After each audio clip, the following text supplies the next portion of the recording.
Bonjour.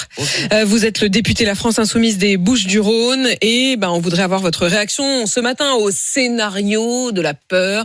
Les scénarios de la peur, c'est pas pour moi, la France va tenir. Voilà ce qu'a dit Emmanuel Macron avec un ton très en colère. Est-ce que il vous a rassuré ? Non, d'abord, si le président de la République est en colère, c'est sans doute contre lui-même qui doit être en colère et contre son gouvernement, puisqu'il y a un certain nombre de messages qui sont très contradictoires qui sont envoyés. C'est-à-dire, en même temps, il dit non, il n'y a pas de problème.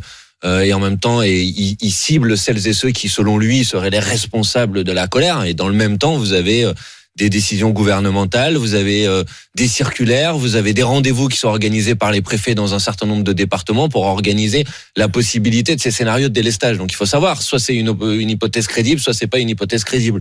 Bon, moi, il me semble que il y a une impréparation totale, si vous voulez, du gouvernement sur ce sujet, qui fait naître des inquiétudes qui sont légitimes, et il y a des questions qui sont pas tranchées.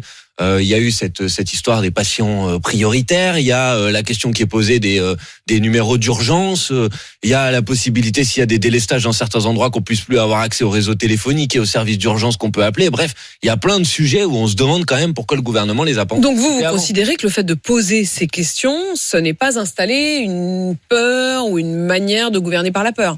Mais non, mais soit ça correspond à une réalité, et dans ce cas-là, il est normal qu'on se prépare. Soit ça correspond pas à une réalité, dans ce cas-là, faut pas en parler. Mais si ça correspond à une réalité, il y a un certain nombre de sujets où on se demande pourquoi le gouvernement s'est pas préparé plus tôt. Donc là, voilà, je trouve qu'il y a une communication gouvernementale qui est complètement à côté de la plaque. Pour vous, c'est contradictoire, mais sur le fond, vous feriez quoi ? C'est-à-dire que si vous vous retrouvez, vous, aux manettes, alors on peut dire, oui, mais c'est parce que ça n'avait pas été anticipé, tout ça. Mais enfin, si demain vous vous retrouvez aux manettes, qu'il y a une dissolution, que vous arrivez au pouvoir, vous faites quoi, vous ? D'abord, l'anticipation, c'est quand même pas un petit sujet. Donc la question qui est posée, c'est quelles sont les politiques de sobriété énergétique et quelles sont les politiques d'efficacité énergétique qui sont mises en place. Je rappelle qu'il y a peu, on a voté à l'Assemblée nationale des amendements pour consacrer 10 milliards d'euros supplémentaires dans la rénovation thermique des logements. Donc pour faire en sorte qu'il y ait moins de gaspillage. Cet amendement a été balayé par le gouvernement. Il y a eu un article 49.3, les amendements avaient été votés majoritairement par l'Assemblée nationale. Ils ont été balayés par Madame Borne. On sait très bien, par exemple, que là, il y a un sujet sur lequel on peut réduire en profondeur la consommation énergétique des logements par des politiques où on rénove, on gaspille moins. C'est un enjeu écologique, ça évite les gaspillages, c'est un enjeu social parce qu'on sait qu'il y a des gens qui vont être confrontés à des factures d'énergie qui vont être exponentielles et qui vont tout simplement pas pouvoir payer. Donc, il y a d'abord un premier sujet, c'est quelle anticipation, quelle politique d'efficacité énergétique. Une fois qu'on a dit ça, j'entends parfaitement, oui. Mais une fois qu'on a dit ça, il faut quand même faire tourner le pays et on le fait tourner comment ? On y répond par des politiques de sobriété, donc par des réductions de consommation, mais là aussi... Mais là, par exemple, quand on apprend aujourd'hui que les Français, depuis un mois, ont baissé de 8% leur consommation, donc ça veut dire que les Français, ils ont fait un effort, ils se sont serrés la ceinture. Non mais attendez, les Français, ils sont responsables. Le problème, c'est que c'est toujours le même sujet en matière de sobriété énergétique. Si vous voulez que les gens fassent des efforts, il faut que tout le monde comprenne que ces efforts, ils sont équitablement partagés.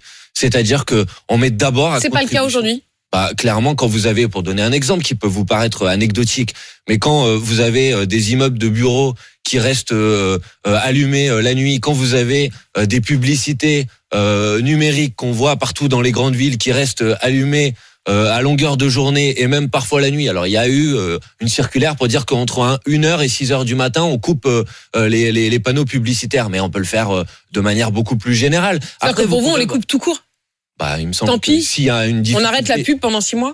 Pourquoi pas. Enfin, écoutez, s'il doit y avoir une difficulté d'approvisionnement énergétique, entre fermer l'école le matin pour que et empêcher les enfants d'aller à l'école ou couper la publicité, excusez-moi, je préfère couper la publicité. Et les aéroports, il y a une membre de votre groupe qui était à mon micro hier. Pas de notre groupe, c'est de votre groupe élargi, membre de la Nupes. Pas Aurore Berger. Sandrine Rousseau, merci. Oui, vous êtes là. Manuel Montpart, vous suivez. Sandrine Rousseau qui dit on devrait éteindre les aéroports. Est-ce que ça vous fait j'ai pas très bien compris la proposition. C'est quoi ? C'est éteindre la lumière ? C'est empêcher les aéroports de fonctionner ? Ça, honnêtement, j'ai pas très bien compris la proposition. Mais en tout cas, moi, je suis pas hostile à l'idée de dire qu'il y a des consommations qui sont indispensables à la vie quotidienne et ça doit être celles qui sont priorisées. En fait, on revient à la question de qu'est-ce qui est essentiel, qu'est-ce qui l'est pas. Exactement. Si vous êtes dans une zone industrielle, qu'il y a des enseignes de vêtements, par exemple, et des enseignes alimentaires, vous laissez allumer les enseignes alimentaires, vous éteignez les enseignes de vêtements ? Je sais pas si c'est cet exemple-là qu'il faut prendre, mais je pense que c'est une question philosophique. La chaussure non, Leclerc oui. Enfin, Non, je veux dire, pardon, mais si vous voulez des politiques d'effort, de sobriété, pour que ces politiques de sobriété soient suivies, les gens doivent pas avoir l'impression que c'est à eux qu'on demande de faire les efforts et à ceux qui ont les moyens de pas en faire, parce que sinon les gens ils comprennent pas. Donc il y a des politiques qui doivent être justes. Vous pouvez pas dire les écoles, pour reprendre cet exemple, on va les fermer, mais par contre les stations de ski, il y a pas de problème, parce que sinon les gens se disent bon ben moi dans ma vie quotidienne je suis impacté, mais celles et ceux qui utilisent qui sont dans une utilisation de loisirs, eux on leur demande pas de faire des efforts. Manuel Bompard, vous êtes élu à Marseille, mais vous êtes représentant de tous les Français. Le pass Navigo en Ile-de-France qui va augmenter de 12%. Il va passer de 75 à 84 euros et encore 84,10. C'est acceptable, c'est supportable? Bah non, clairement pas. Et si on fait le lien avec le débat qu'on venait d'avoir juste précédemment, ça concerne pas peut-être l'électricité directement, mais si vous voulez avoir des politiques de réduction de sobriété énergétique, ça passe notamment par le fait de développer les transports en commun au détriment de l'utilisation de la voiture individuelle. Et donc, vous pouvez pas avoir dans le même temps des signaux qui sont contradictoires avec le fait que prendre les transports en commun, ça va être beaucoup plus cher. Donc là, il y a une responsabilité partagée de la région Île-de-France en l'occurrence et du gouvernement. La région Île-de-France renvoie la balle au gouvernement en disant on n'arrive pas à financer la politique de transport. Le gouvernement dit c'est pas notre responsabilité. Il faut que les deux se mettent autour de la table et qu'ils débloquent des financements supplémentaires qui permettent que le pass Navigo n'augmente pas de manière extrêmement rapide. Il y a une situation catastrophique des transports en commun en Île-de-France, c'est le cas partout, mais en particulier en Île-de-France, le tarif, mais aussi les rames qui sont totalement bondées. Un mot quand même sur la niche parlementaire. On a compris désormais ce que c'était les niches parlementaires. Il y avait la vôtre il y a une dizaine de jours. Vous aviez mis la corrida, vous aviez mis la réhabilitation des soignants non vaccinés. Et là, il y a le RN qui vous offre sur un plateau la possibilité de faire passer votre loi, puisque dans la niche parlementaire du Rassemblement national, ils vous donnent la parole, ils vous donnent un moment de leur temps pour que vous puissiez défendre votre position sur les soignants non vaccinés.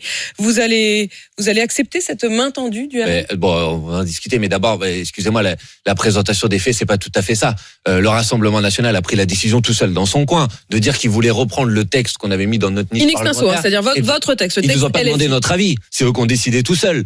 Donc, expliquer qu'il y aurait un accord entre le Rassemblement national. Moi, j'ai pas dit qu'il y avait un accord. J'ai dit juste qu'ils vous ont mis sur un plateau votre loi. Il y a certains de vos collègues qui ont dit ça. C'est pourquoi j'en profite pour le préciser. Premièrement. Deuxièmement, ce n'est pas vrai. C'est pas un accord, mais c'est un baiser de la mort. Non, mais attendez, ce n'est pas vrai. Il n'y a aucune possibilité que ce texte soit adopté dans la niche du Rassemblement national pour une très bonne raison, c'est qu'ils ont repris le texte en l'état.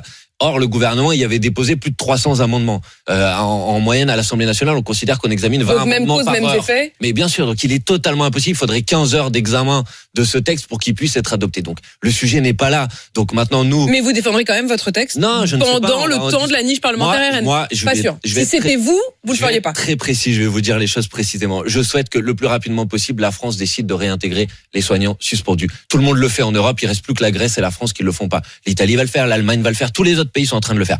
Donc maintenant, je cherche quelle est la meilleure opportunité pour que ce texte soit voté. Et ça ne passera pas par la niche du Rassemblement national. C'est une évidence pour les raisons que je vous ai indiquées à l'instant. Manuel